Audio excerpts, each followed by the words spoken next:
Científicos ponen fin a proyecto biofarmacéutico en Honduras tras cambio de gobierno y falta de interés del presidente Asfura, tal como lo había advertido ICN Investiga desde mayo de este año. Buscarán realizar el complejo en otro país. Hoy pleno del CNE convoca el primer pleno tras juramentación de consejeros interinos en medio de presión por reformas electorales. Reforma eléctrica queda en pausa mientras bancadas presentarán propuestas al dictamen. La Comisión Reguladora de Energía Eléctrica rechaza ya la implementación de macro y microredes en la nueva normativa.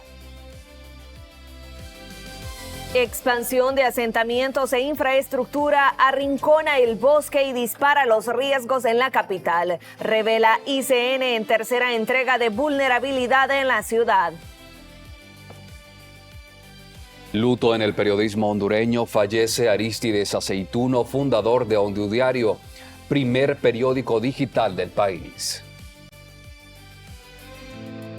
Aún con esperanzas, rescatistas continúan labores de búsqueda tras más de una semana del doble terremoto en Venezuela.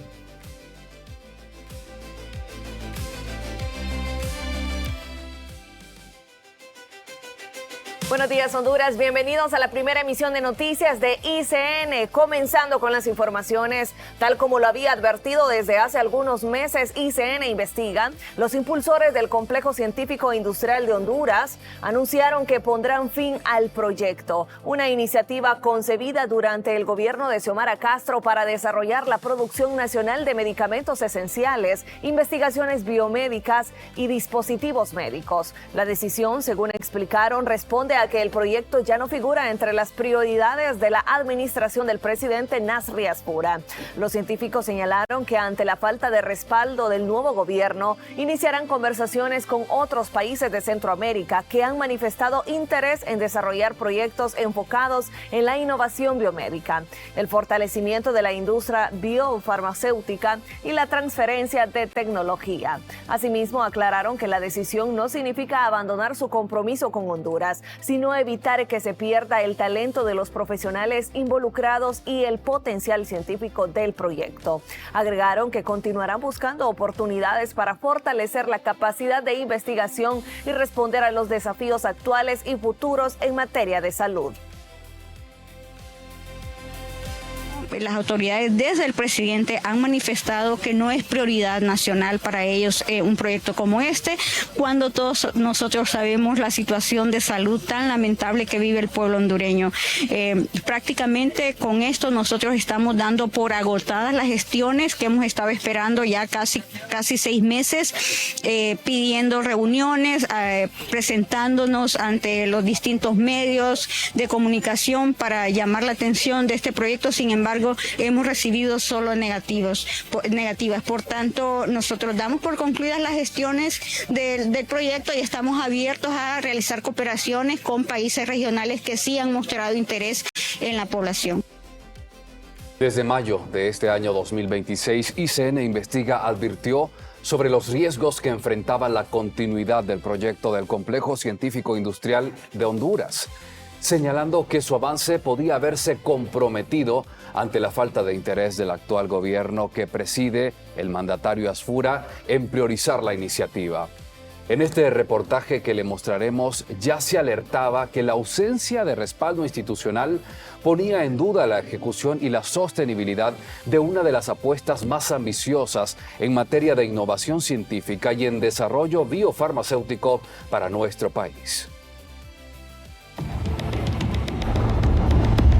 Mientras en el país el Complejo Científico Industrial Honduras permanece abandonado en Quimistán, los ministerios de Salud de El Salvador y Panamá ya preguntaron por el modelo científico sanitario diseñado para producir medicamentos, diagnósticos de precisión y dispositivos médicos. Según información recabada por ICN Investiga, el interés de El Salvador llegó desde el Ministerio de Salud, MinSal, Mediante comunicación directa con la científica hondureña Mari Lorena Vallecillos, en Panamá, el acercamiento vino desde el Ministerio de Salud MINSA, a través de otros promotores del proyecto. El COSIM fue concebido como una plataforma con 4 componentes: fabricación de medicamentos, producción de dispositivos médicos, diagnósticos de precisión y formación académica especializada. En Honduras, sin embargo, la obra quedó detenida y los contratos fueron cancelados en la práctica. Implica que el Estado de Honduras deje a un lado un proyecto de carácter humanitario que podría realmente contribuir a fortalecer el sistema sanitario, pero también posicionar a Honduras como un referente latinoamericano en desarrollo y tecnología en el área de salud. El proyecto ya acumula más de 1.083 millones de lempiras entre ejecución, contratos comprometidos y obligaciones pendientes. Además, Honduras ya pagó estudios, diseño, obras preliminares, terracería y preparación del terreno. El contraste es mayor porque Honduras importa el 70% de sus medicamentos y el Estado gasta más de 6.702 millones de lempiras al año en comprarlos. El COSIM fue presentado como una respuesta para reducir esa dependencia. De los acercamientos que han habido hasta el momento, sí podríamos mencionar Salvador o Panamá, que ellos están interesados en resolver la situación de salud de sus países. Obviamente nosotros quisiéramos que se haga en Honduras, pero no depende de nosotros. ICN Investiga buscó la respuesta de la Secretaría de Salud, la Secretaría de Infraestructura y Transporte y el Gobierno Central sobre el futuro del proyecto, la cancelación de contratos y el interés de otros países. No atendieron la solicitud. Honduras ya invirtió, comprometió fondos y dejó un terreno listo para construir. Pero mientras aquí el proyecto se apaga sin explicación oficial, El Salvador y Panamá preguntan por el modelo. La pregunta ahora es si Honduras permitirá que una iniciativa diseñada para resolver un problema hondureño termine convertida en oportunidad sanitaria para otros países.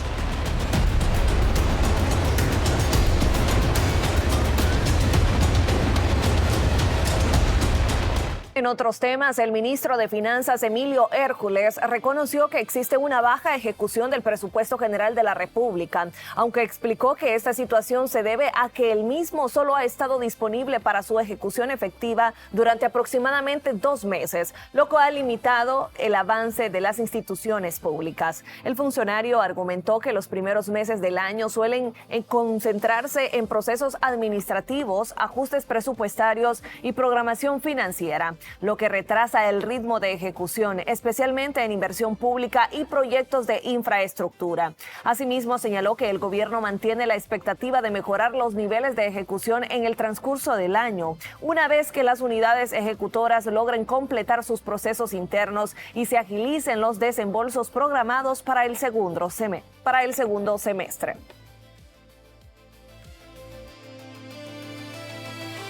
Y economistas hondureños advierten sobre la baja ejecución del presupuesto gubernamental, señalando que esta situación afecta a la inversión pública y la capacidad del Estado para ejecutar obras y programas prioritarios. Los especialistas atribuyen este problema principalmente a la aprobación tardía del presupuesto general de la República, lo que provoca retrasos en esta asignación de recursos. Además, limita la planificación de las instituciones durante los primeros meses del año fiscal.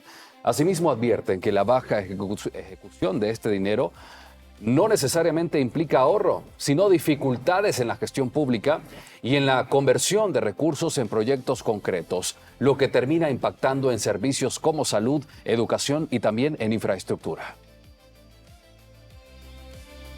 En otros temas, el Foro Social de la Deuda Externa y Desarrollo de Honduras hizo un llamado a reforzar la ley de contratación del Estado, al considerar que el marco actual limita la eficiencia en la ejecución del presupuesto público y retrasa los procesos de inversión. La organización señaló que la normativa necesita actualizarse para responder a las condiciones actuales de la administración pública, especialmente en materia de transparencia, agilidad y uso eficiente de los recursos estatales. FOSDE advirtió que si sin reformas estructurales, el país seguirá enfrentando problemas de baja ejecución presupuestaria y debilidad institucional, lo que insistió en que el Congreso Nacional debe priorizar su discusión. El director del Instituto de Investigaciones Sociales de la Universidad Nacional Autónoma de Honduras, hablamos de Héctor Figueroa, advierte que el retraso en la aprobación del presupuesto general de la República redujo el tiempo disponible para su ejecución y podría limitar el impacto de la inversión pública durante este año. Patricia Carías con la información.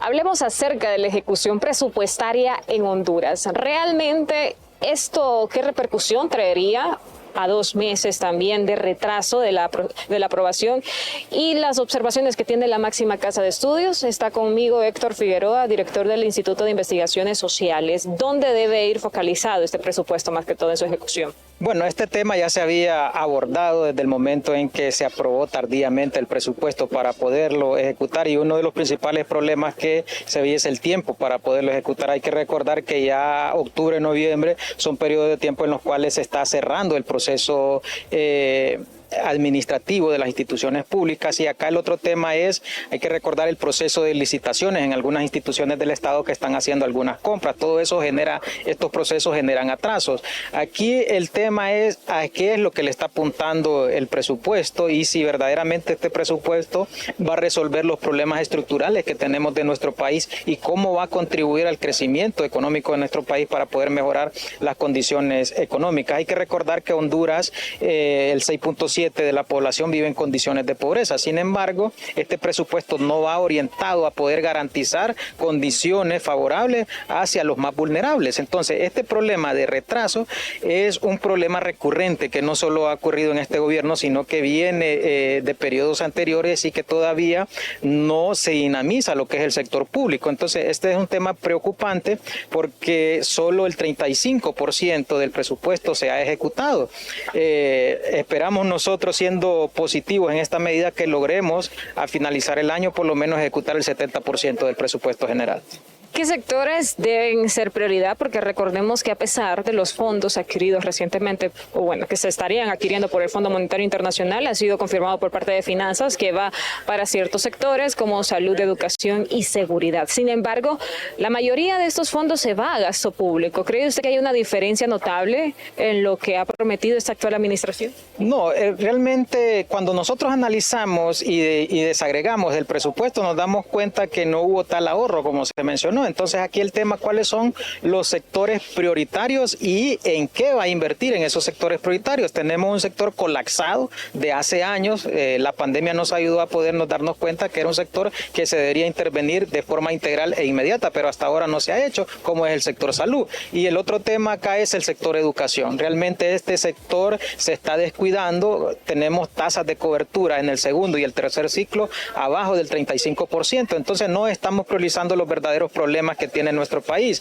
Y si le sumamos a todo esto el alto costo que tiene la energía en nuestro país, obviamente esto de alguna forma viene a incrementar lo que es el ingreso de los hogares que destinan para poder cubrir el costo de la energía eléctrica. Entonces, es un tema que el Estado y las instituciones deben de priorizar sectores que son vulnerables. Usted ya mencionó un sector que es muy importante como es el sector seguridad. No hemos visto los resultados.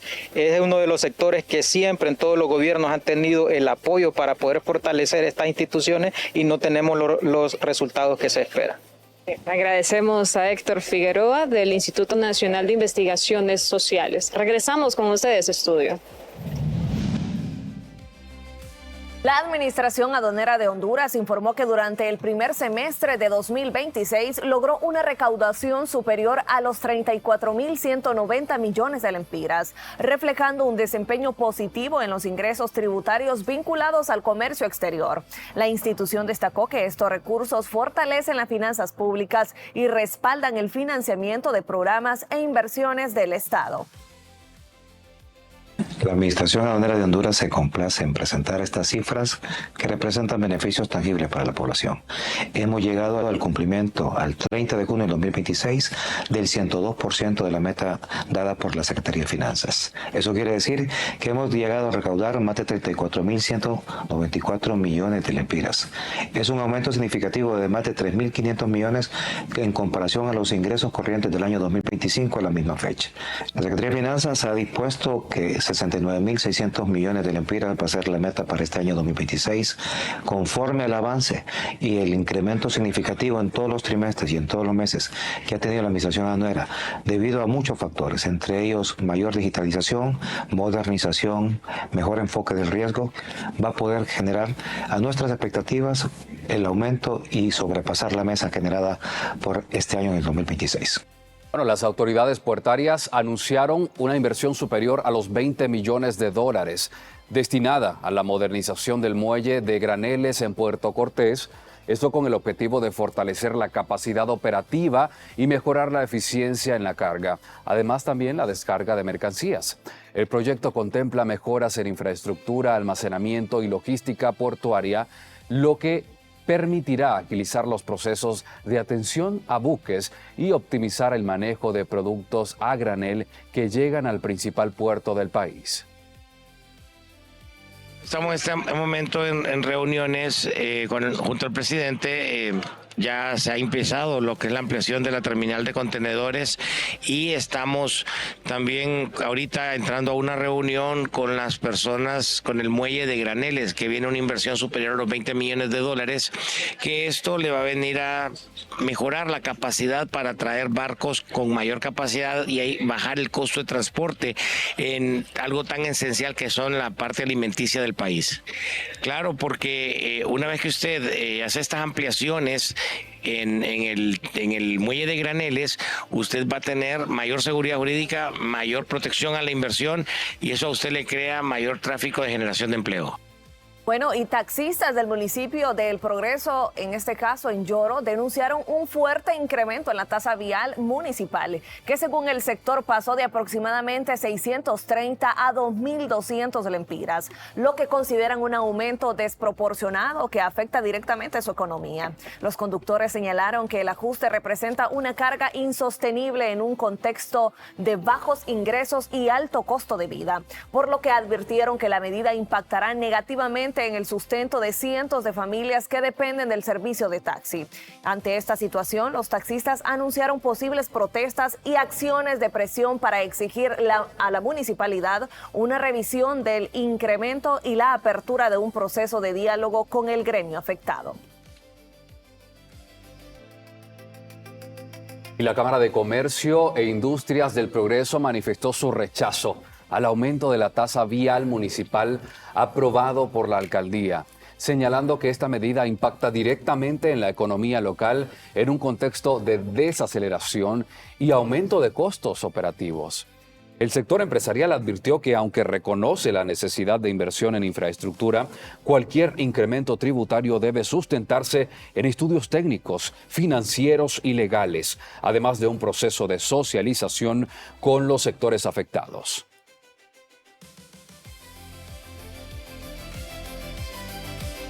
El regidor municipal de El Progreso, Yoro, Eduardo Díaz, se pronunció sobre esta polémica, asegurando que en esta administración no se ha aprobado el plan de arbitrios para el año 2026, por lo que no se ha aprobado ningún aumento a la tasa municipal vehicular, por lo que deberá de ser el alcalde Alexander López quien responda. El aumento desmedido de casi un 300% a la tasa municipal vehicular. Quiero decirles que en el periodo 2026-2030, en el cual tengo el honor de representarlos en esa alcaldía, no se ha aprobado el plan de arbitrios para el año 2026. Y con esto tampoco hemos aprobado ningún aumento a la tasa municipal vehicular. Tengo en mi posesión las actas a las cuales he asistido a las 6 sesiones de corporación municipal que van en el año y en las cuales no se ha hablado de aumento a la tasa municipal vehicular.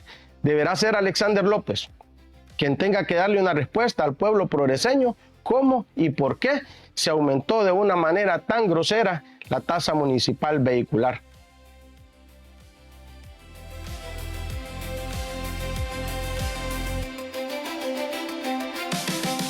En noticias internacionales, a 9 días del doble terremoto que sacudió la costa de Venezuela, equipos de rescatistas internacionales continúan trabajando entre los escombros. Esto en La Guaira, donde aún se buscan posibles sobrevivientes en medio de estructuras colapsadas y condiciones inestables. Las labores de búsqueda se concentran en zonas críticas afectadas por el derrumbe de edificios, donde brigadas de distintos países han desplegado tecnología especializada, perros de rescate y sistemas de detección para intentar localizar señales de vida.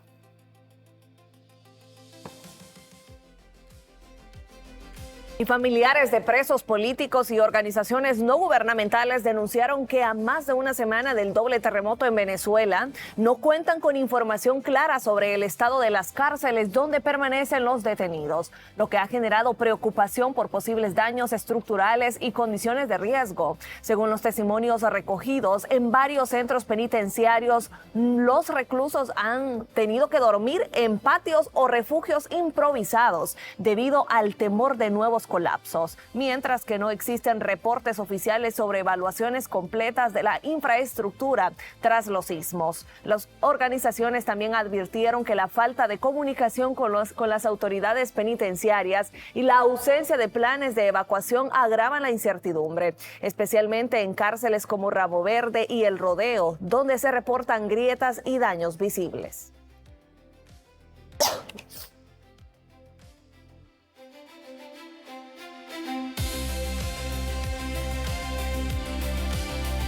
En el ámbito nacional, una lamentable noticia que informar. El periodista hondureño Arístides Aceituno falleció la noche de este jueves, dejando luto y pesar en el gremio.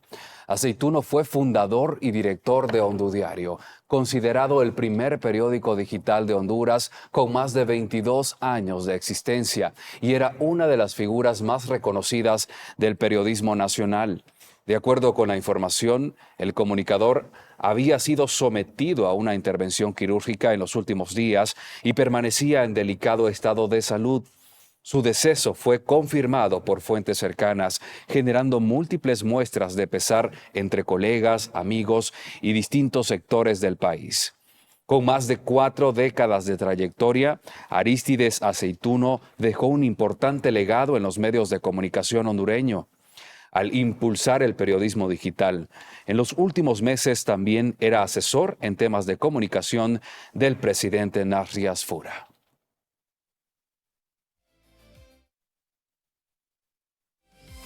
Bueno, y en otros temas, hoy el Pleno del CNE convoca el primer pleno tras juramentación de consejeros interinos en medio de presión por reformas electorales. Esta información le tenemos los detalles al regresar de una pausa comercial. Ya volvemos.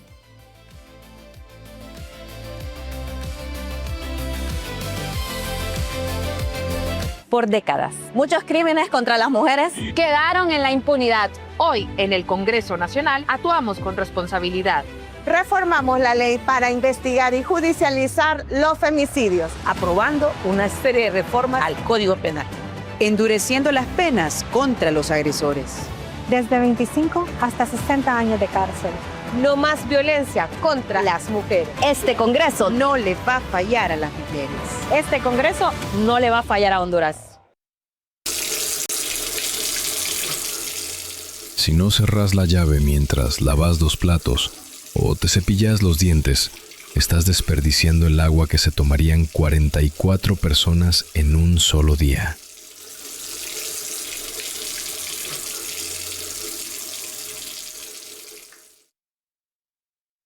El tema de no pensar en el otro es que el otro termina siendo vos. Se pronostican fuertes sequías. Cerrá la llave mientras te cepillas los dientes o lavas los platos. Cuidemos el agua. Lo que haces te pasa factura.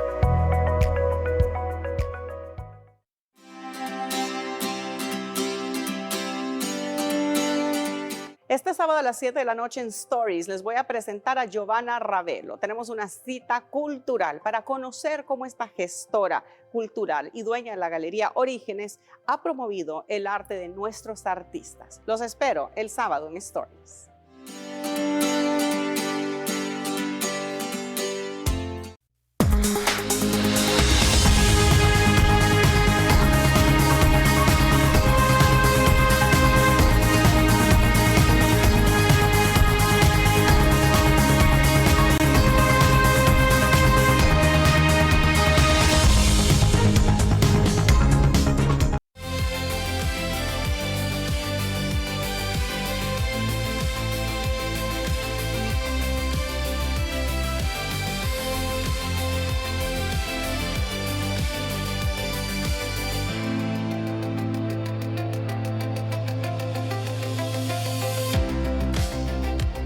Gracias por continuar informándose. Esto es ICN Noticias por la Mañana.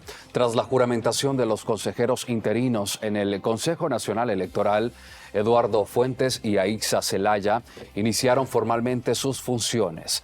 Para este viernes, es decir, hoy a las 10 de la mañana, se ha convocado al primer pleno administrativo en donde se definirá la hoja de ruta y la acreditación de los cargos establecidos por el Congreso Nacional.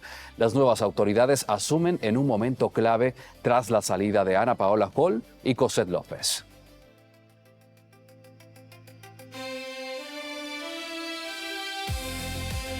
Y las nuevas autoridades del Consejo Nacional Electoral planean reformas técnicas enfocadas en corregir fallos históricos del sistema electoral, entre ellas evitar la aprobación tardía del presupuesto, lo que ha limitado la operatividad del proceso, y fortalecer el mecanismo de escrutinio especial para que no dependa de la participación obligatoria de los partidos políticos. Todos sabemos todas las cosas que pasaron el año pasado y cosas que han sucedido en procesos anteriores.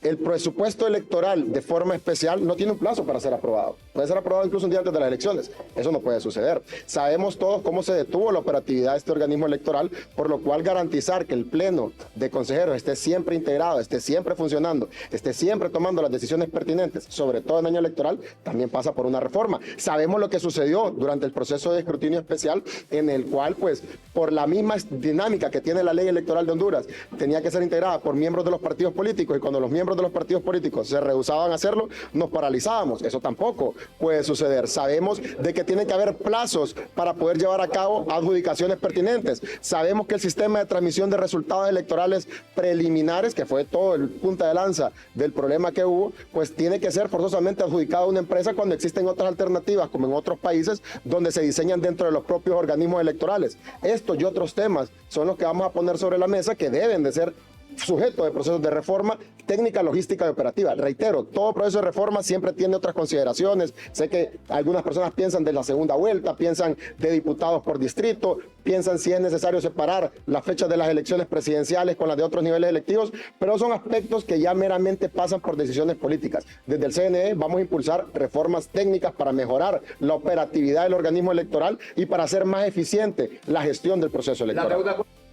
De igual forma, Fuentes advirtió que algunos partidos políticos podrían enfrentar la cancelación de su personería jurídica por no haber participado en el proceso electoral de 2025, al no cumplir con los requisitos mínimos de inscripción de nóminas en la contienda pasada. Explicó que aunque estos partidos deben ser notificados oficialmente, tendrán la oportunidad de justificar su incumplimiento, tras lo cual el CNE evaluará sus argumentos y emitirá la resolución correspondiente. Recordemos de que el pasado proceso electoral hubieron más de 5 partidos políticos que no lograron su inscripción. ¿Por qué no lograron su inscripción? Porque no lograron el número mínimo de nóminas que ya establece la ley electoral de Honduras. Estamos hablando que un partido político, aunque esté inscrito, ocupa tener al menos 200 nóminas a nivel de corporación municipal y al menos 14 nóminas a nivel de diputados al Congreso Nacional de la República, y evidentemente la nómina presidencial. Hubieron más de 5 partidos que no cumplieron este requisito. La ley electoral manda que cuando un partido no logra este requisito, pues procede su cancelación. Esto no es por default, eso no es inmediato, tiene que darse un proceso administrativo que se tiene que, pues, abrir cada expediente de manera individualizada, darle la oportunidad al partido político que emita sus descargos, y con base a eso este CNE también tendrá que emitir una resolución de estas cancelaciones. Recordemos que se dio, no nos vamos a referir de manera puntual, ustedes lo saben, ustedes saben que participaron el Partido Liberal de Honduras, el Partido Nacional de Honduras, Partido Libertad y Refundación, PINU y Democracia Cristiana. El resto de partidos políticos que no participaron son los que están en esta situación. Y el exconsejero del CNE, estamos hablando de Germán Lobo, considera que el organismo enfrenta decisiones claves tras la posible cancelación de la personería jurídica de varios partidos políticos, además el inicio de las funciones del nuevo pleno del CNE. Patricia Carías conversa con él a esta hora de la mañana.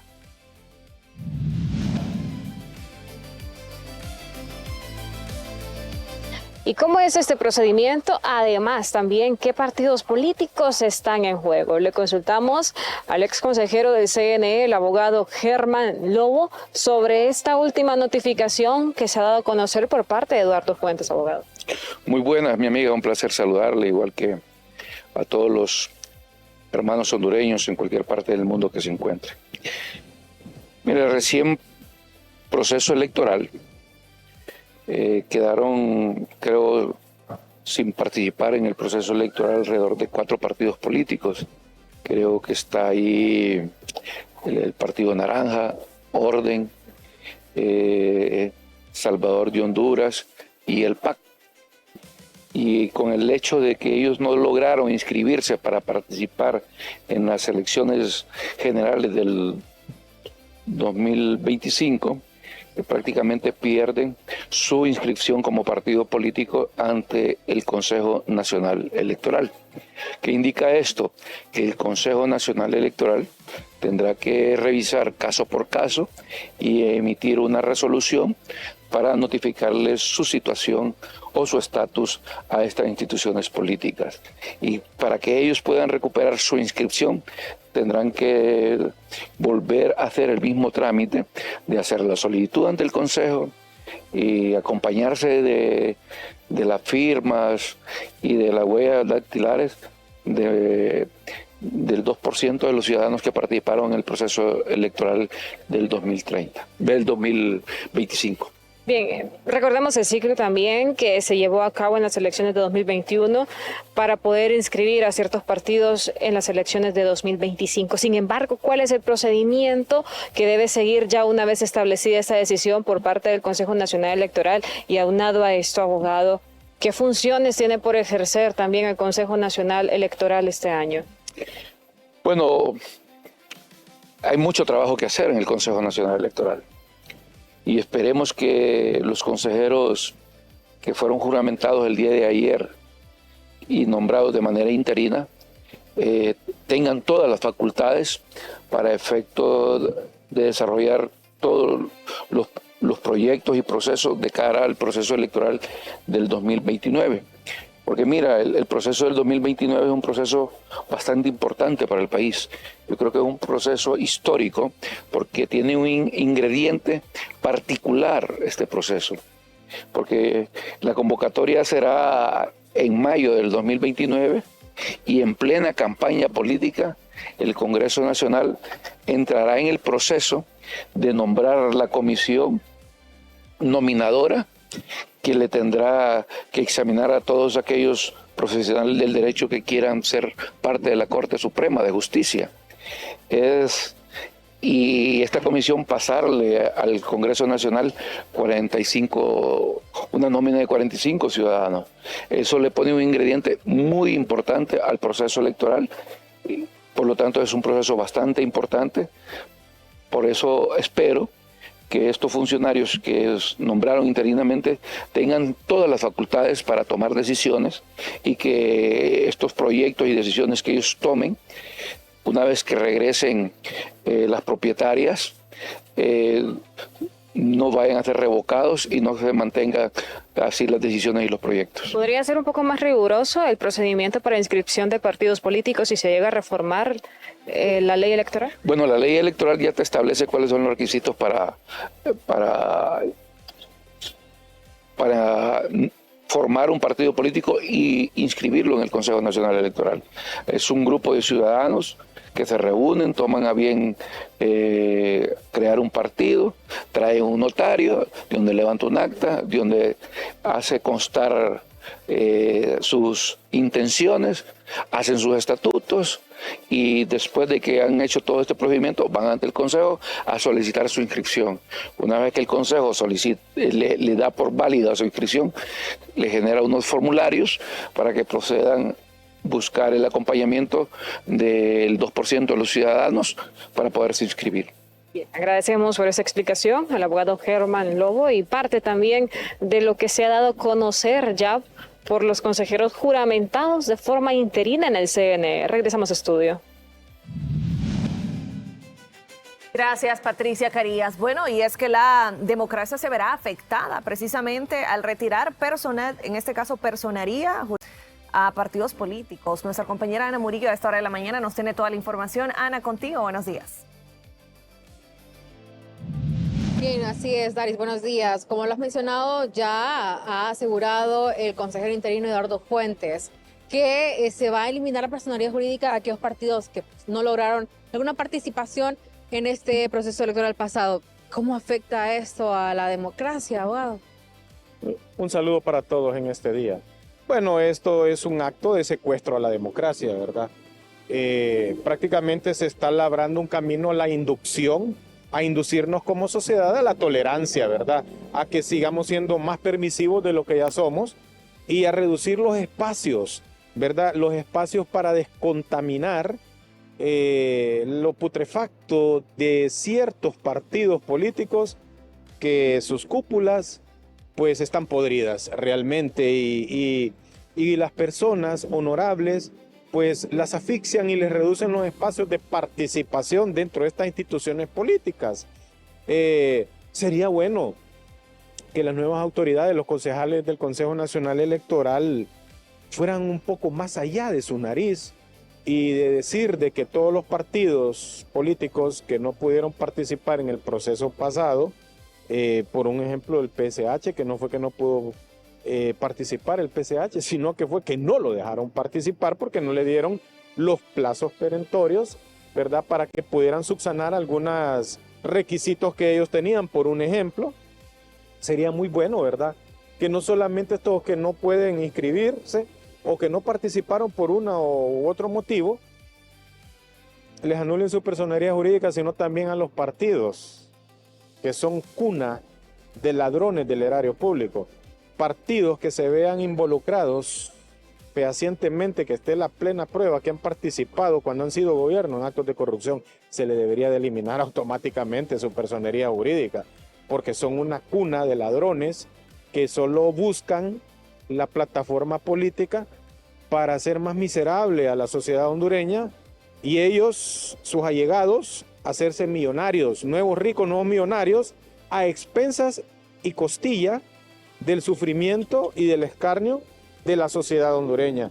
Sería bueno que hicieran eso, señores concejales, que todo aquel partido que haya participado y haya plena prueba de actos de corrupción, se le eliminará la personería jurídica, pero miren, eso no va a suceder, porque lo que se está haciendo es secuestrando la democracia, reduciendo más el círculo de participación de ciudadanía civil, a optar a cargos de elección popular y mantenernos inducidos en una amnesia permanente para que no recordemos los actos bochornosos de narcopolítica o de corrupción que han cometido diferentes partidos políticos en el país. Bien, hemos escuchado las valoraciones por parte del abogado y analista Carlos Arévalo. Acompáñanos con ustedes, estudios. Muchas gracias, Ana Murillo. Cambiamos el orden de las informaciones y nos enlazamos también en directo con el periodista Pedro González. Conversa esta mañana con Rixi Montoya de la Dirección de Vialidad y Transporte porque se está anunciando la nueva emisión de permisos para aquellos vehículos que circulen con remolque. Vamos con usted, Pedro. Buenos días.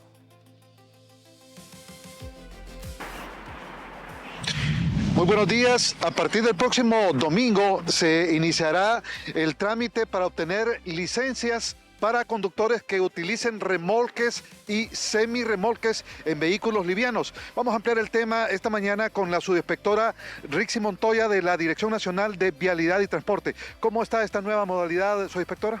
Así es, qué gusto saludarle, licenciado. Un gusto también saludar a todo el enorme auditorio de este importante medio de comunicación como lo es ICN. Gracias por el espacio y por darnos la oportunidad de dirigirnos al pueblo hondureño. Tal como usted lo menciona, la Policía Nacional de Honduras, a través de la Dirección Nacional de Vialidad y Transporte, informa que a partir de este próximo domingo 5 de julio iniciamos con la emisión de permisos de conducir en la categoría B+E, la cual es para vehículos livianos con remolque. Eso pues viene pues a beneficiar a muchos de los conductores que realizan este tipo de recorridos con estas unidades que tienen en complemento a estos vehículos livianos. En ese sentido, hacemos la cordial invitación a todos estos conductores a que se aboquen a nuestras instalaciones en el Centro de Capacitación Vial y Certificación de Conductores ubicado en la Residencial Santa Cruz, aquí en Tegucigalpa. Iniciamos pues con estas nuevas certificaciones, con esta nueva categoría aquí en Tegucigalpa. Posteriormente estaremos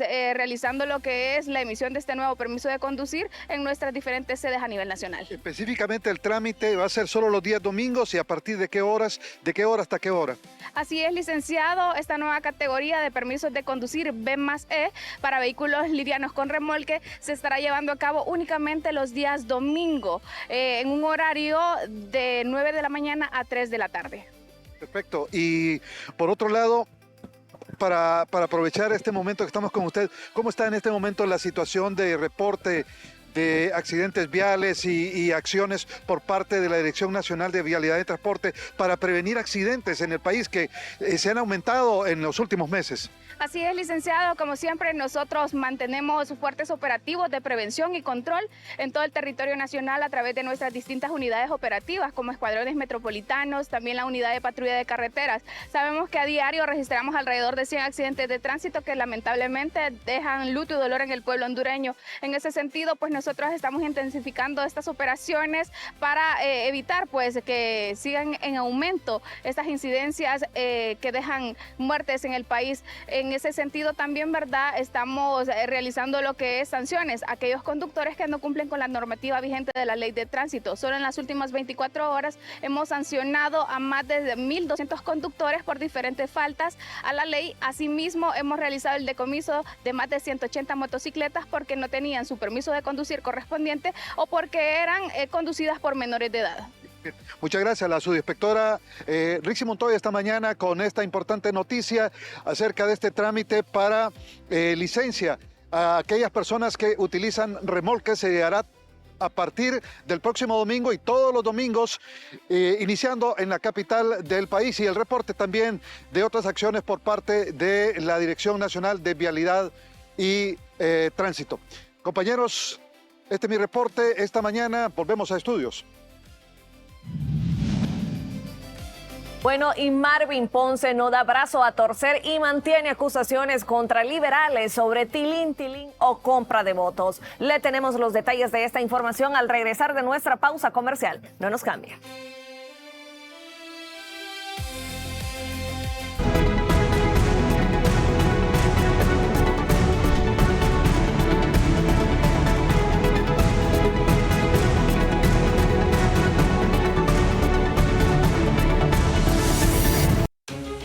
En Analistas de la Noticia no miramos la imagen, miramos la intención detrás del lente. Honduras y Nicaragua son los países con menos libertad económica en Centroamérica. Porque un analista no ve lo mismo, ve los engranajes que se están oxidando antes que la maquinaria se detenga. Nadie le garantiza una inversión, una propiedad, una construcción, nadie le da garantías sobre su trabajo. ¿Quieres la verdadera razón de las cosas? Nosotros no maquillamos la verdad, la desnudamos. Ellos saben que Juan Orlando estaba metido hasta el cuello en el narcotráfico. Eso fue lo que ellos dijeron. Estamos aquí para ajustar tu óptica. Analistas de la Noticia, de lunes a viernes, 1 de la tarde.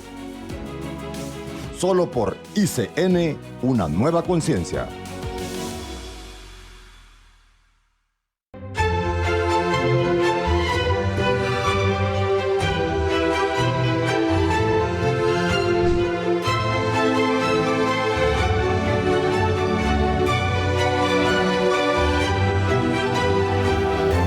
Descarga la app de ICN y no te pierdas nada.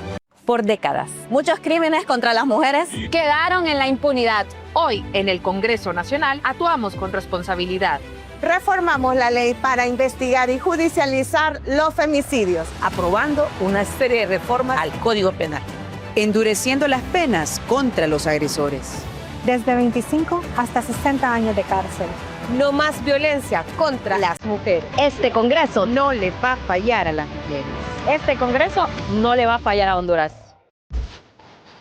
Moda, eventos, cultura y todo lo que está pasando en entretenimiento. Por ICN Trends.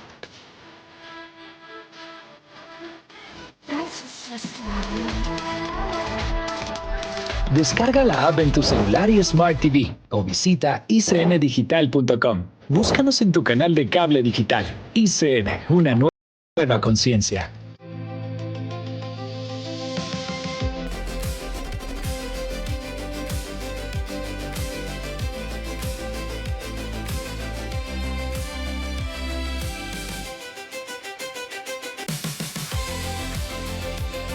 Seguimos informando. Vea usted lo que está pasando en este debate entre liberales y el asesor presidencial Marvin Ponce. La discusión de la reforma energética pues ha elevado esta tensión política en el Congreso Nacional.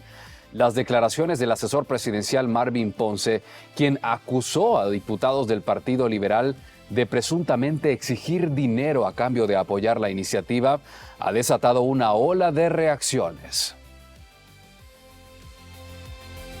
¿Qué tipo de mensaje se le puede dar al mundo con tener a Marvin Ponce como de asesor ante Casa Presidencial? Nosotros queremos que en este momento Marvin Ponce y cualquier funcionario o líder político de este país menciona que los diputados, y en este caso Saraí Espinal, ha recibido, ha querido, ha intentado o ha ido a buscar dinero para aprobar una ley, que lo demuestre, que demuestre con pruebas ante el Ministerio Público, porque esto es soborno y es un delito.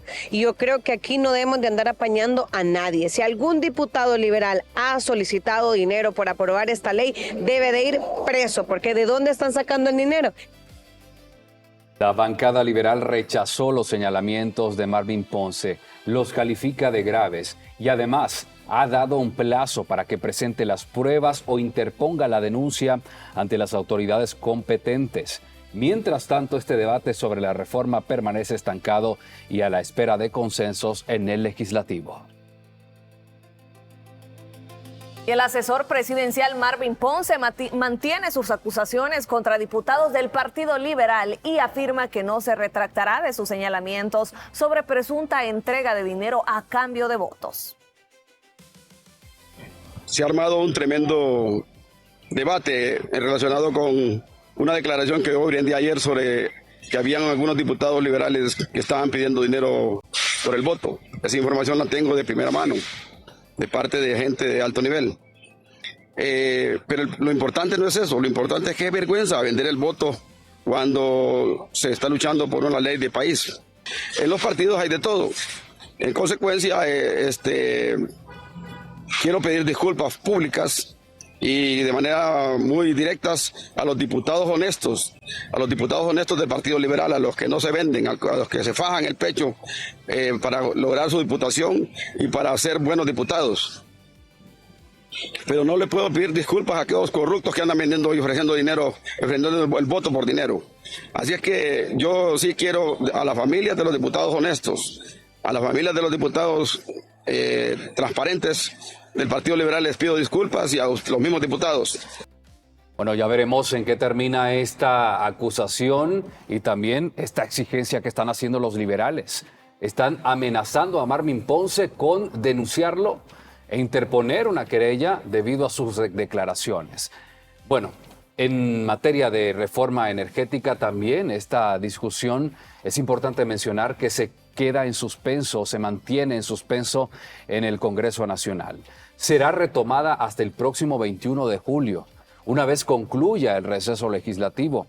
Durante ese periodo, las distintas bancadas podrán presentar observaciones y además propuestas para modificar el dictamen. El presidente del Congreso Nacional, Tomás Zambrano, aseguró esta semana que estas reformas no contemplan la privatización de la ANE, sino que buscan fortalecer la empresa estatal. Pero la bancada liberal anunció que presentará su propia propuesta alterna tras reunirse con diversos sectores. Entre los planteamientos destacan garantizar que el carácter público de la ANE se mantenga, que sea transparente y que proteja los derechos de los trabajadores, así como impulsar un plan que logre sanear las finanzas de la estatal.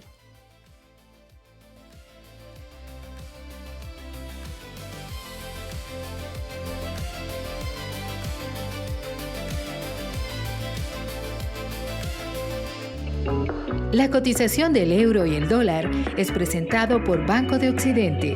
Nuestro legado es creer en ti.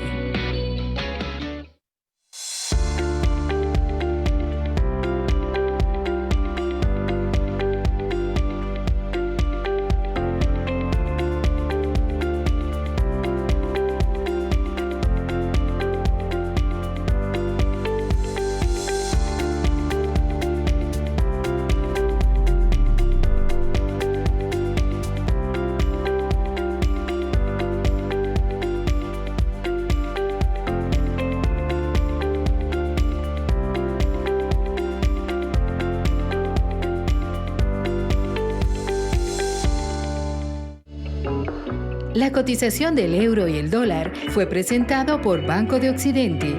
Nuestro legado es creer en ti. Bueno, y la reforma energética continúa paralizada en el Congreso Nacional. Diputados del Partido Liberal preparan una contrapropuesta que busca atender la crisis energética e integrar aportes de distintos sectores, incluyendo propuestas de generadores renovables sobre macroredes y microredes como mecanismos de comercialización. Veamos a continuación. El impasse que enfrenta la aprobación de las reformas energéticas ha despertado múltiples propuestas y opciones para rescatar la empresa nacional de energía eléctrica. Con menos de los 65 votos requeridos, nacionalistas se encuentran a la espera de una reconsideración liberal para proceder con la discusión del tercer debate de la reforma energética. Desde el Partido Colorado, el jefe de bancada Jorge Calitz expuso que este tema amerita mayor discusión. Vamos a hacer una propuesta desde el Partido Liberal elaborada con nuestros técnicos tratando de resolver todos los problemas que tienen que ver con el subsector eléctrico y que comience la discusión, que se socialice, que todos los que tengan una opinión, algo que decir, que lo digan y que podamos incluir las opiniones de todos aquellos que, pues tengan conocimiento de la materia.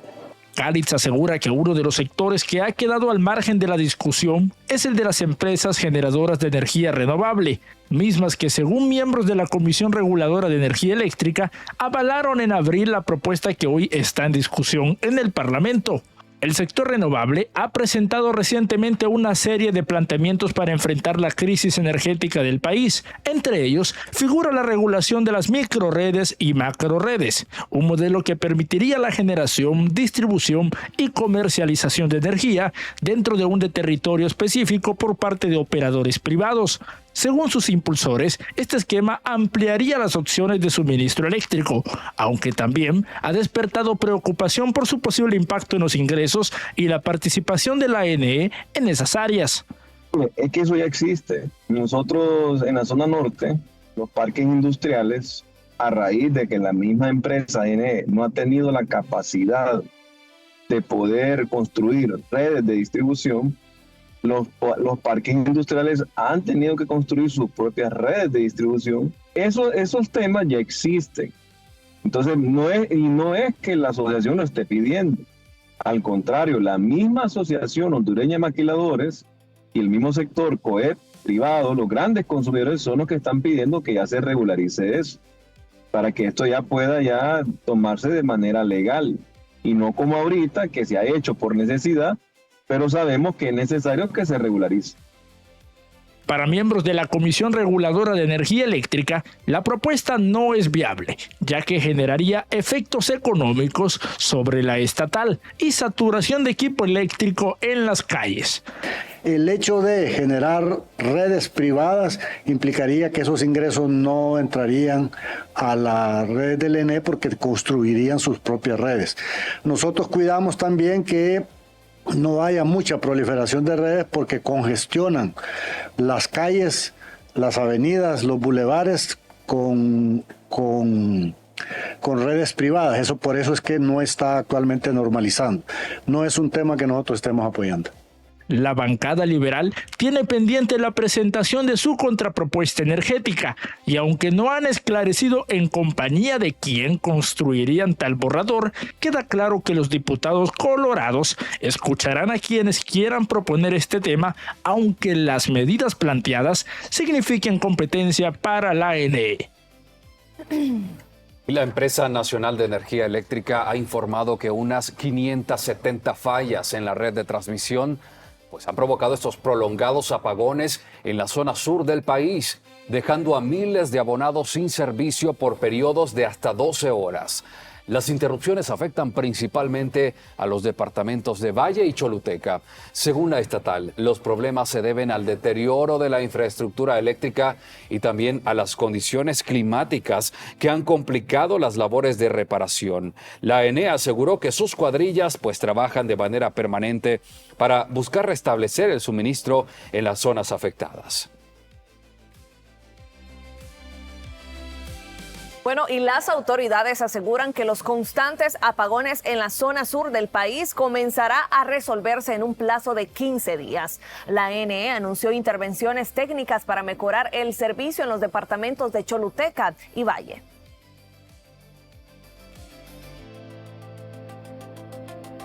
Hoy hay un despeje en la zona, hay más de 30 cuadrillas que están operando, 70 personas que están operando en la subestación, en transmisión y en distribución para prepararnos a poder hacer la conexión que viene con la solución técnica que viene en los siguientes días, para que eso no se vuelva un cuello de botella una vez que solventemos ese problema con esta conexión nueva que vamos a bajar a distribución en Nacaume para poder darle una estabilización al sistema y bajarle la sobrecarga que tiene esa subestación.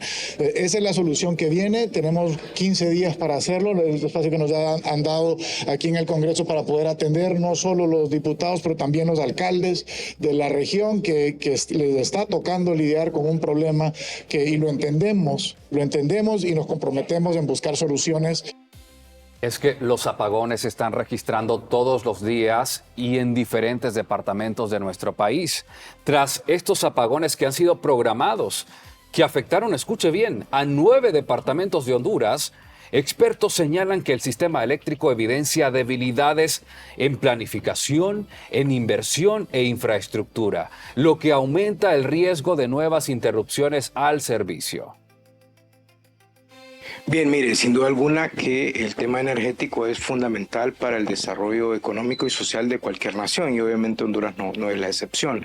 El tema de suministro energético es uno de los principales elementos en la producción de una nación, es decir, es un insumo productivo muy importante para las empresas. Por lo tanto, entonces, cuando nosotros tenemos un suministro energético que no es estable, ¿verdad?, que no es confiable, entonces eso nos da una relativa pérdida de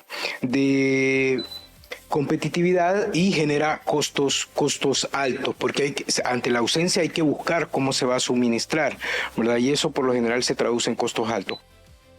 Y la agencia calificadora Moody's confirmó la calificación soberana B1 como perspectiva estable para Honduras, lo que significa que no prevé cambios en la nota del país durante los próximos 12 meses, siempre que no haya un deterioro importante en las condiciones económicas o políticas. No obstante, el informe señala que Honduras continúa enfrentando retos importantes relacionados con la inseguridad, el crimen organizado, la polarización política y las debilidades institucionales. Factores que afectan el clima de inversión, elevan los costos para el Estado y limitan el crecimiento económico. Moody's también destacó que las remesas, el consumo interno, el turismo y la inversión extranjera continúan siendo un respaldo para la economía centroamericana. Sin embargo, advierten que la estabilidad crediticia del país dependerá de fortalecer las instituciones, mejorar la seguridad y mantener la disciplina fiscal.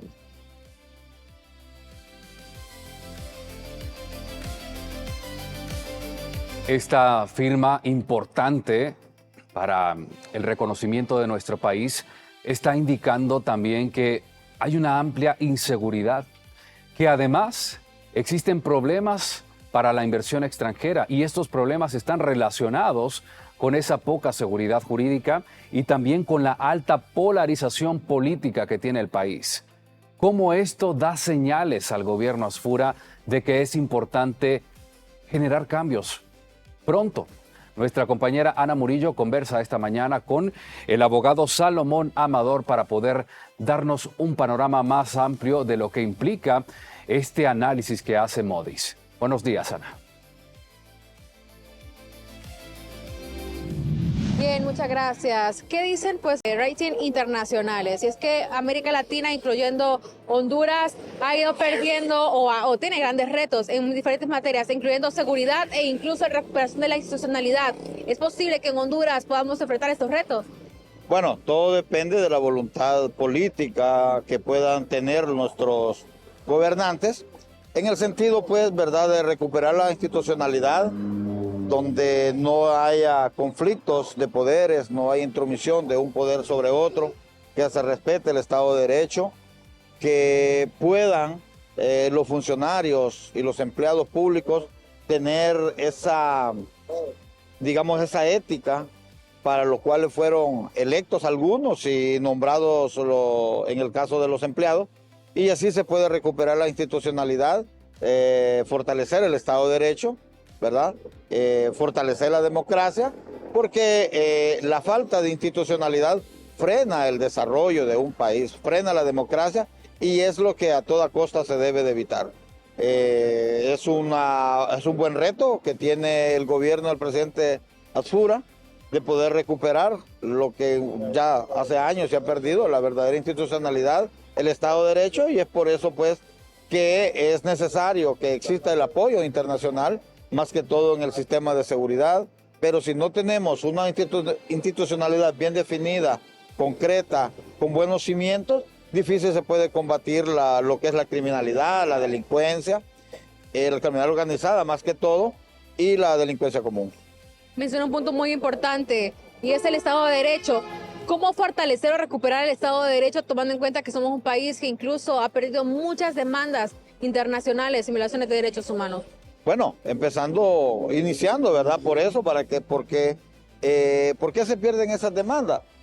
Por las decisiones incorrectas que hacen los funcionarios en realizar acciones que van contrario a la ley, y eso pues acarrea una responsabilidad, no tanto para el funcionario, porque el funcionario es pasajero, pero sí para el Estado, que viene arrastrando esa serie de irregularidades cometidas por los funcionarios y desembocan en una demanda, y por esto trae consecuencias que perjudican al Estado. Bien, muchas gracias. El abogado Salomón Amador. Compañeros, con ustedes, estudios.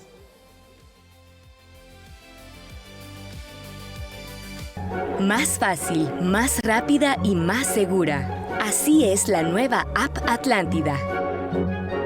Banco Atlántida presenta. Bueno, y las redes sociales no solo generan ventas, también permiten ahorrar dinero. Hoy le contamos cómo emprendedores aprovechan estas plataformas para reducir gastos y aumentar sus ganancias. Las redes sociales se han convertido en una alternativa económica para quienes desean vender productos sin realizar grandes inversiones. Plataformas como Facebook, Instagram y TikTok permiten promocionar artículos y servicios de manera gratuita y con costos mucho más bajos que la publicidad tradicional. Especialistas en finanzas destacan que emprender desde redes sociales ayuda a ahorrar dinero en alquiler de locales, impresión de publicidad y otros gastos operativos. Además, las transmisiones en vivo, videos cortos y publicaciones diarias permiten llegar a miles de clientes sin salir de casa. También recomiendan utilizar herramientas digitales para organizar pedidos, controlar ingresos y evitar gastos innecesarios. Para muchos hondureños, vender por redes sociales representa una oportunidad para generar ingresos, cuidar el presupuesto y comenzar un negocio sin endeudarse ni realizar fuertes inversiones iniciales. Descubre la nueva banca digital Atlántida y vive una experiencia más rápida, fácil y segura. Abre tu cuenta de ahorro en lempiras o dólares desde donde estés. Realiza tus transacciones desde los accesos rápidos y autorízalas con el token integrado. Descarga y descúbrela hoy. La encuentras como Atlántida HN. Banco Atlántida. Imagina, cree, triunfa. Abre tu cuenta en dólares y lempiras desde donde estés. Con tu nueva app Atlántida. Descárgala y descúbrela ya. Banco Atlántida presentó.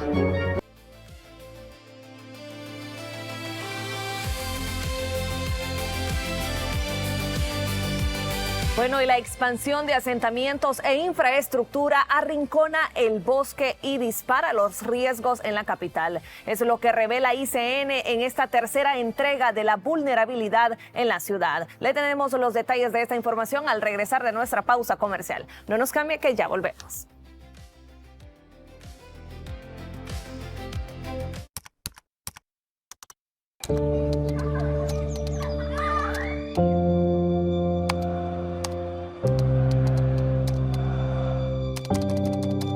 La fundación nace en vista de las carencias y la necesidad que hay en el ambiente.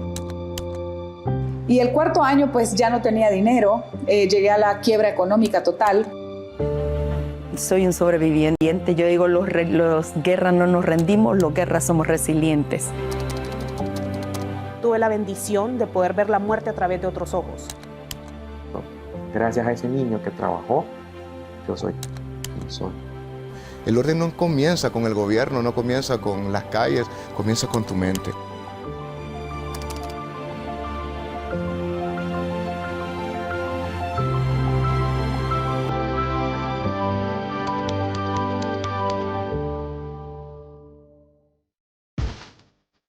Moda, eventos, cultura y todo lo que está pasando en entretenimiento. Por ICN Trends.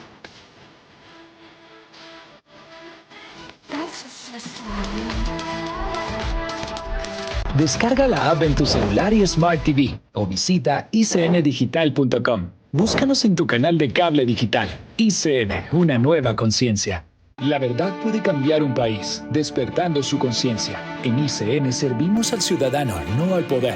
Nuestro periodismo investiga con pruebas, no con rumores. No opinamos, comprobamos. En un país donde tanto se oculta, la verdad es incómoda para los mentirosos. Elige la verdad en ICN Noticias por todas tus pantallas. Descarga la app en tu celular y Smart TV o visita icndigital.com. Búscanos en tu canal de cable digital. ICN, una nueva conciencia.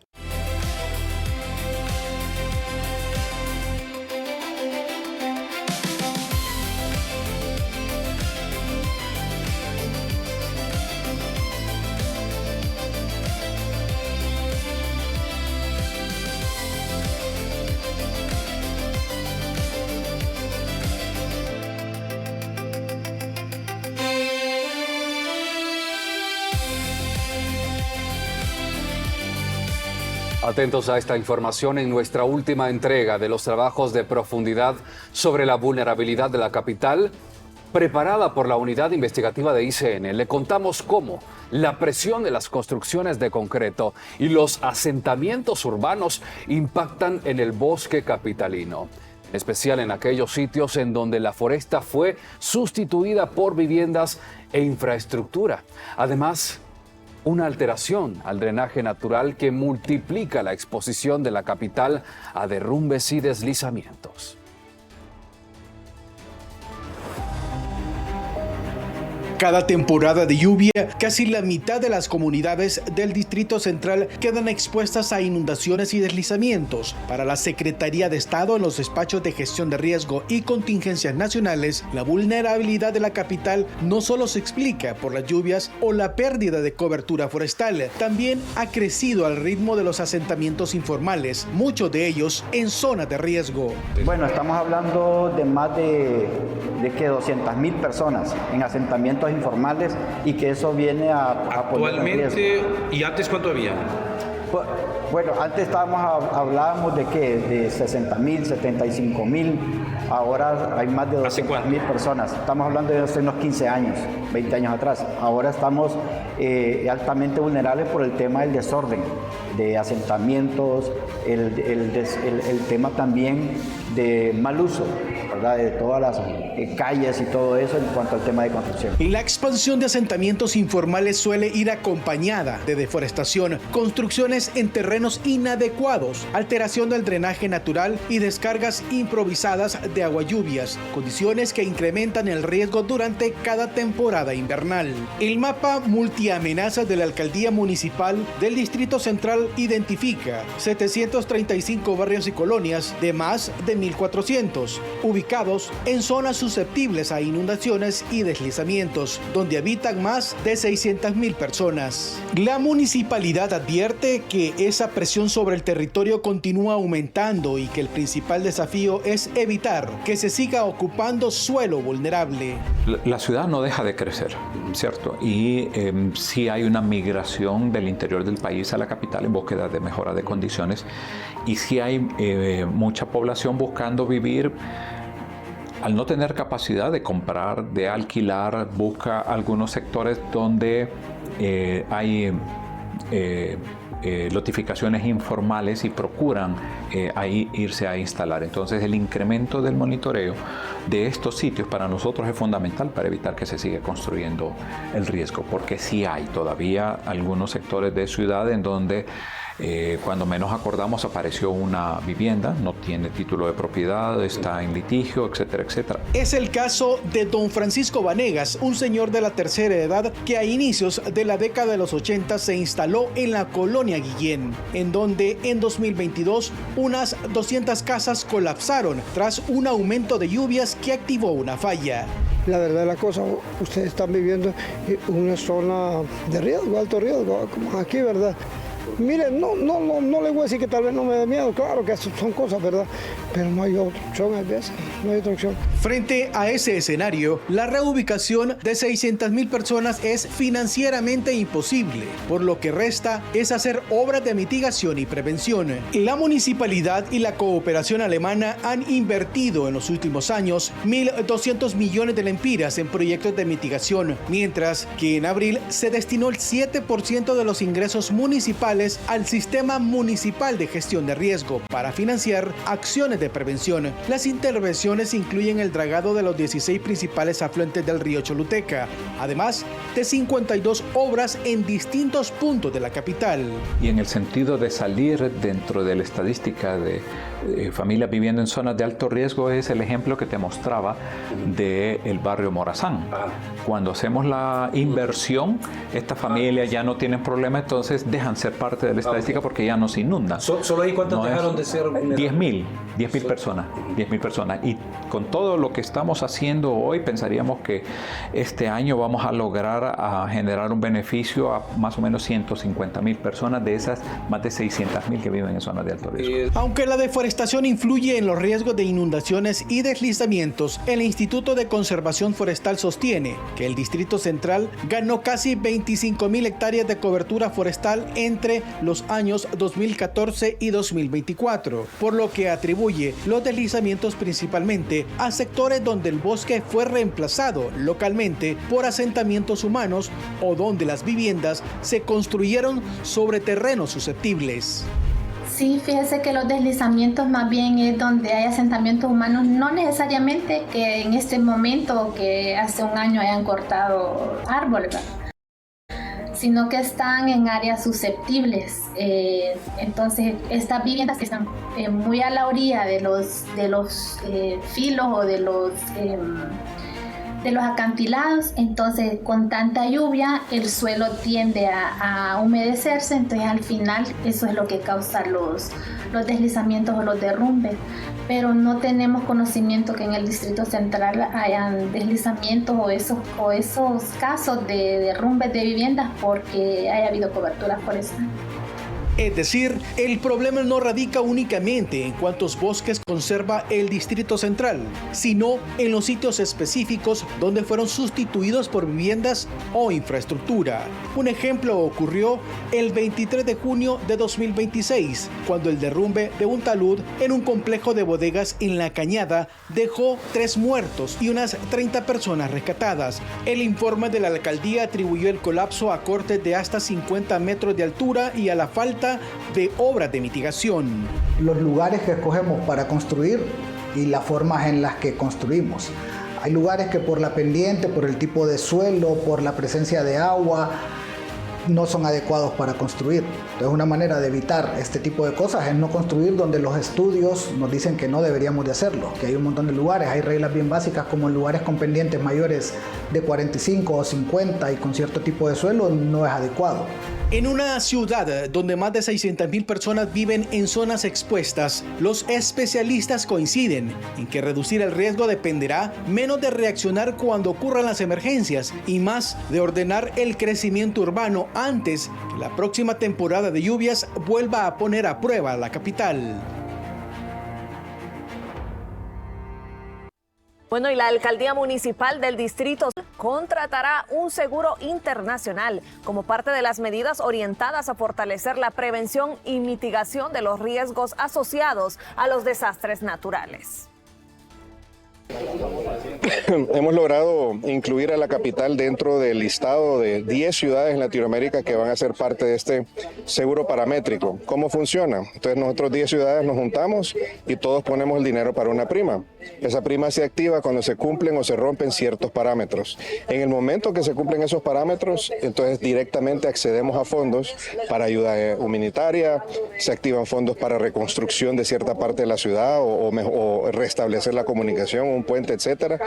Pero es un seguro conjunto el que estamos haciendo. Todavía se está diseñando, se está haciendo en conjunto con ICLEI y con KfW, con la cooperación alemana. Es algo muy novedoso, del cual la capital es parte, liderando el portafolio de resiliencia urbana para ver cómo vamos activando estos temas. Así que ahorita estamos en la etapa de diseño de la póliza para definir los parámetros en los casos en los cuales se activaría este seguro para bien de la ciudad capital. Yo diría que a inicios del próximo año. Nosotros este año ahorita el diseño de póliza, terminar los arreglos de ejecución entre la reaseguradora, que son los aseguradores internacionales, y las aseguradoras locales también. Igual, algunas ciudades como la capital tienen algunos parámetros, pero Acapulco tiene otros parámetros. La cosa es consensuar los parámetros, que cada quien arme su póliza, que tengamos un pool de recursos de todas las ciudades, definamos el costo de la póliza y podamos activar ese sistema que va a ser novedoso y que nos va a ayudar mucho, porque no vamos a tener que preocuparnos para dinero para ayuda humanitaria, para reconstruir el puente, para etcétera, etcétera, etcétera. Sobre este tema, las autoridades suspendieron las actividades en bodegas en donde se registró el reciente deslizamiento de tierra. Esto por el riesgo de inestabilidad. Estudios geotécnicos evalúan el talud, factor de seguridad y drenaje para determinar los reforzamientos que son necesarios antes de autorizar el retorno laboral en esta empresa que resultó afectada.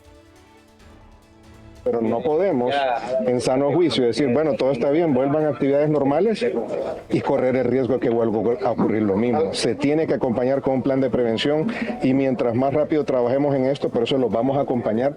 El alcalde capitalino Juan Diego Zelaya informó de manera preliminar sobre una situación de riesgo en un sector de bodegas ubicado en el anillo periférico. Como parte de las acciones adoptadas, las autoridades ordenaron la suspensión inmediata de labores en las bodegas aledañas al área afectada. La decisión busca reducir la exposición de los trabajadores mientras se desarrollan evaluaciones geotécnicas que permitan determinar el nivel de estabilidad del terreno y definir las intervenciones correspondientes.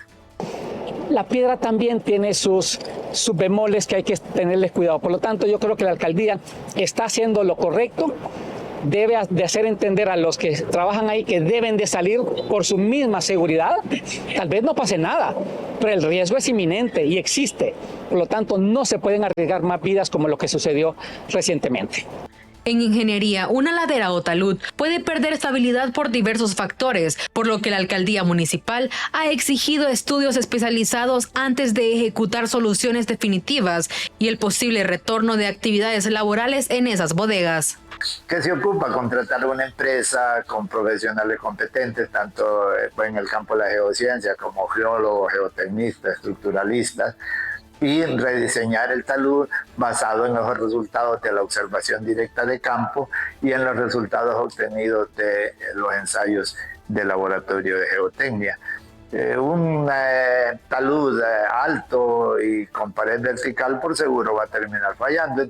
Las investigaciones geotécnicas solicitadas por la alcaldía deben incluir levantamientos topográficos, perforaciones, ensayos de laboratorio y análisis de estabilidad. Con estos estudios es posible definir el factor de seguridad del talud y establecer las obras de reforzamiento más adecuadas para disminuir el riesgo de futuros colapsos e incluso definir la posibilidad de declarar seguro el complejo de bodegas. Este experto considera que el control del agua constituye uno de los aspectos más importantes para estabilizar el talud. Yo creería que la municipalidad le tiene que exigir a los dueños de estos predios que hagan una nueva revisión de la estabilidad de los taludes. Luego, en función de los resultados de esos análisis, pues debería de pensarse en las contramedidas o las medidas de mitigación que se tienen que ejecutar. Pueden ser medidas muy simples como la canalización del agua o medidas un poco más complejas como por ejemplo la conformación de bermas, inclinación de taludes, etcétera. Y después de ese análisis se tiene que pensar entonces, por ejemplo, en crear sistemas de monitoreo sistemas de evacuación que permitan pues que si ocurre, ojalá no vuelva a pasar, pues se pueda evacuar de forma rápida a estas personas. Mientras avanzan las evaluaciones y obras de mitigación, restringir el acceso de trabajadores al área afectada es una medida de seguridad respaldada por expertos para prevenir accidentes y proteger las vidas humanas. Para ICN News, Ana Murillo.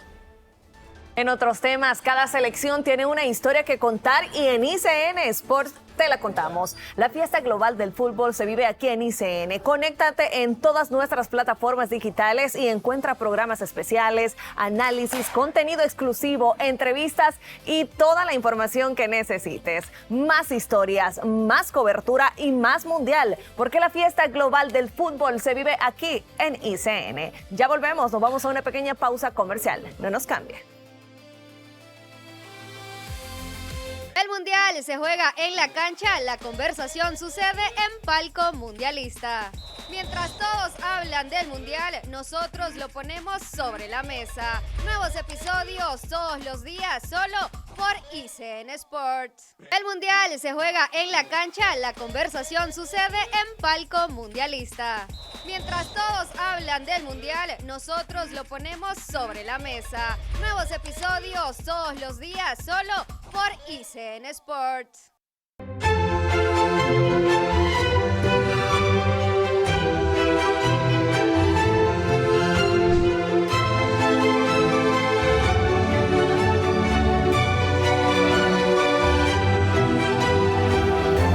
Descarga la app de ICN y no te pierdas nada. En Analistas de la Noticia no miramos la imagen, miramos la intención detrás del ente. Honduras y Nicaragua son los países con menos libertad económica en Centroamérica. Porque un analista no ve lo mismo, ve los engranajes que se están oxidando antes que la maquinaria se detenga. Nadie le garantiza una inversión, una propiedad, una construcción, nadie le da garantías sobre su trabajo. ¿Quieres la verdadera razón de las cosas? Nosotros no maquillamos la verdad, la desnudamos. Ellos saben que Juan Orlando estaba metido hasta el cuello en el narcotráfico. Eso fue lo que ellos dijeron. Estamos aquí para ajustar tu óptica. Analistas de la Noticia, de lunes a viernes, 1 de la tarde. Solo por ICN, una nueva conciencia.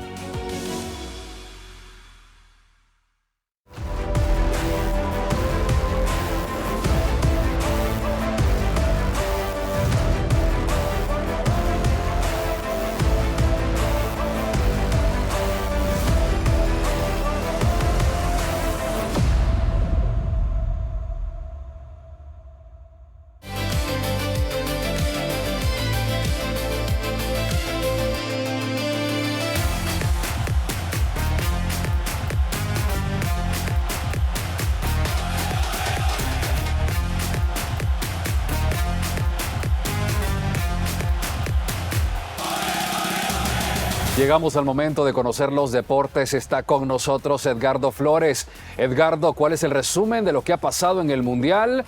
Cuéntanos un poco de qué equipos sobreviven, qué selecciones continúan en este sueño. Muchas gracias, Carlos. Y sí, ya te digo qué selecciones sobreviven. Empecemos por la que jugó el primer encuentro ayer, España ante Austria. Los españoles no tuvieron mayor problema, clasificaron de manera contundente 3-0, un partido que con ICN Sports lo fuimos a vivir al FanFest que se está dando en el Parque Central de la capital. Goles de Mikel Oyarzábal en el 36 y en el 89 y Pedro Porro anotaría en el minuto 66 ya para definir ese 3-0. Después el partido que tuvimos más tarde, sí, un partido que era muy sentimental para los amantes del fútbol porque era el último partido de fútbol que jugaban o Cristiano o Modric en el Mundial y pues lamentablemente fue Luka Modric quien se despidió con todos los honores siendo el líder absoluto de Croacia. Un partido que terminó 2-1, gol de Cristiano Ronaldo en el minuto 68 de penal. Después en el minuto 53 haría el empate Perisic y ese partido parecía que se iba a un alargue, duró hasta 16 minutos, incluso llegaron a meter un gol los portugueses que definió ese partido Gonzalo Ramos en el minuto 90 más 4. Con ese gol Portugal se clasificaba a octavos de final y estará enfrentando a nada más y a nada menos que a la selección española. Un partidazo para los octavos de final. Ya terminando pues lo que sucedió ayer, Suiza eliminó sin mayor problema 2-0 a Argelia con gol de Embolo al 10 y gol de Ndoye al 46. Con esos 2 goles Suiza se clasificó a octavos de final. Pero hoy vamos a ir viendo ya los partidos que tenemos para este día, partidazos buenos, y hoy juega la selección favorita de muchos. Es que Tegucigalpa pareciera que se convierte en Buenos Aires cuando juega Argentina. Tenemos primero el partido de Tenemos primero el encuentro entre Australia y Egipto a las 12 de la tarde, a mediodía, para que usted almuerce y vea ese partido. Después, más tarde, a las 4, tenemos a Argentina enfrentando a Cabo Verde, 2 selecciones que tienen el cariño de muchos en este mundial. Y para terminar, a las 7:30 de la noche, los cafeteros Colombia estarán enfrentando a la selección africana de Ghana. Hasta aquí la información deportiva del mundial. Regreso con vos, Carlos y Daris.